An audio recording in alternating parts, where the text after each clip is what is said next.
Hello and welcome to Life on Pig Row on a very late warm summer's day, and today we're going to look at Pelargoniums because this is probably your final chance in this month to take cuttings, and we're particularly taking cuttings off scented varieties, and the one we're doing today is the Pelargonium Attar of Roses.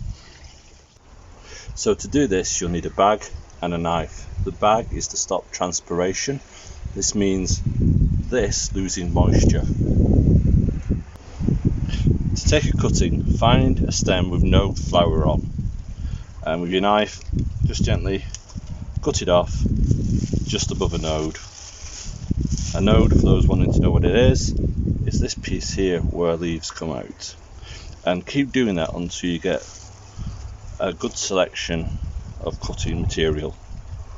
So coming back, there's my cutting material. We're going to look at that in a moment, but before we start this we need 50-50 of compost and grit. We're going to look at that now. So there's our compost and there's our grit, and it's just a matter of mixing it together to create a free draining compost for our pots. The pots I'm using are terracotta, but you can use plastic or yogurt pots, anything you've got to hand. I'm just using these. And then it's a matter of filling up, and you can hear, even on camera, the grit hitting the pot, and you know it's going to be well draining. Just tap it, and there you are. You've got one pot ready. So here's the cutting that we took from the front garden. This is Attar of Roses, scented Pelargonium. It smells absolutely wonderful. And now it's a matter of trimming. So we're going to trim that off there, take it away, trim that off there, that off there. We're going to discard them, and in fact if you want to you could go one more and discard that, but I'm going to leave that on. The reason for that is you still want the plant to grow and photosynthesize, and what I'm going to do now is I'm going to find a node, and there's a node there, you can see where the leaves came out, and I'm going to cut that just there like so. I'm going to remove anything on the sides, and that, ladies and gentlemen, is my cutting. So what now? Well, bring in the pot, and then I've got two choices. I can dib a hole down the side, or I can push it down the side. The great thing about Pelargoniums are they're incredibly strong. So down the side it goes, like so.